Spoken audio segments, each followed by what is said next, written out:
তারকাদের জীবনে গুঞ্জন কখনো পিছু ছাড়ে না। প্রেম, বিয়ে থেকে শুরু করে ব্যক্তিগত জীবনের নানা বিষয় নিয়ে ভক্তদের মধ্যে চর্চা চলতেই থাকে। আর সেসব চর্চা থেকেই জন্ম নেয় নানা গুঞ্জন।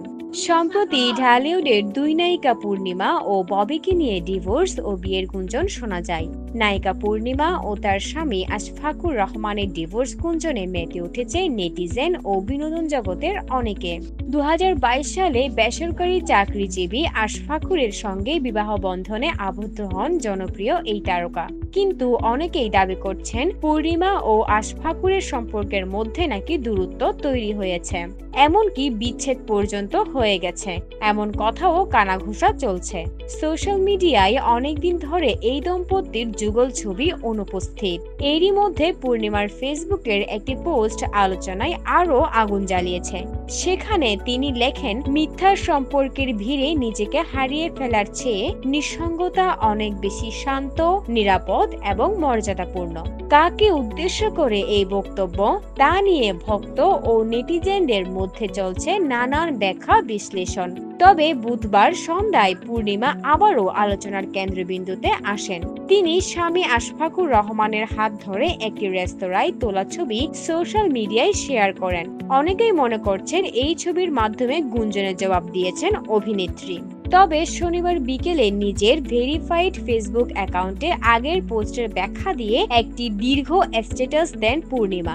সেই পোস্টে স্বামী আশফাকুর রহমান রবিনকেও ট্যাগ দেন তিনি। পূর্ণিমা জানান, তার আগের পোস্টে কোনো ব্যক্তিগত সংকেতের ইঙ্গিত নেই, বরং জীবনের অভিজ্ঞতার প্রতিফলনই ছিল লক্ষ্য। তিনি লেখেন, সুদিনে মানুষের বন্ধুর অভাব হয় না। এদের অধিকাংশই সুযোগ সন্ধানে কৃত্রিম বন্ধু। এরা সবসময় নিজের স্বার্থ উদ্ধারে ব্যস্ত থাকে। দুর্দিনে এদের খুঁজে পাওয়া ভার। কিছুদিন আগে আমার দেওয়া স্ট্যাটাসটি থেকে এমনটাই বোঝানো হয়েছিল।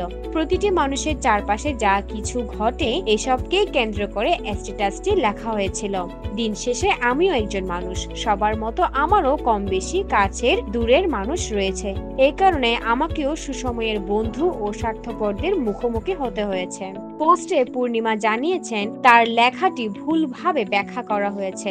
এই প্রসঙ্গটি মনে করিয়ে দিয়ে পূর্ণিমা লিখছেন, লেখাটির কিছু অংশ আগে পিছে না বুঝে অনেকে আমার পারিবারিক জীবনের সঙ্গে মিলিয়ে ফেলেছে। সেখান থেকে কিছু সংবাদ মাধ্যম সত্যতা যাচাই না করে চটকদার শিরোনাম দিয়ে সংবাদ প্রকাশ করেছে, যা আমাকে বিস্মিত ও মর্মাহত করেছে। আমার দেওয়া স্ট্যাটাসের সঙ্গে পারিবারিক জীবনের কোনো সম্পর্ক নেই। চিত্রনায়িকা পূর্ণিমা নিয়মিত অভিনয়ে সরব না হলেও সামাজিক যোগাযোগ মাধ্যমে ছবি পোস্ট করে আলোচনায় থাকেন। ইনস্টাগ্রামে তার 2.8 মিলিয়ন অনুসারী। দীর্ঘ ক্যারিয়ারে তিনি দেশ বিদেশের অগণিত মানুষের ভালোবাসার পাশাপাশি সংবাদকর্মীদেরও সমর্থন পেয়েছেন। তিনি আশা প্রকাশ করেন, ভবিষ্যতেও এই ভালোবাসা অব্যাহত থাকবে। তবে বিচ্ছেদ বা দাম্পত্য নিয়ে আশফাকুর এখনো কোনো আনুষ্ঠানিক বক্তব্য দেননি। 90 দশকের শেষ দিকে ঢালিউড অভিষেক চিত্রনায়িকা পূর্ণিমার জাকির হোসেন রাজু পরিচালিত এই জীবন তোমার আমার ছবিটি যখন 1997 সালে মুক্তি পায়, তখন এই তারকা নবম শ্রেণীর শিক্ষার্থী। তিনি দর্শকের অভিনয় জীবনে একটানা 2020 সাল পর্যন্ত সিনেমায় কাজ করেছেন। রূপালী পর্দার আলোচিত নায়িকা পূর্ণিমা অভিনীত সর্বশেষ সিনেমা চিরঞ্জীব মুজিব মুক্তি পায় 2021 সালের ডিসেম্বরে। নঈম ইমতিয়াজ নেয়ামুল পরিচালিত গাংচিল ও জ্যাম নামের দুটি সিনেমা আছে মুক্তির প্রতীক্ষায়। ফাহমিদা হাশেম, বেঙ্গল প্রিজমাটিকা।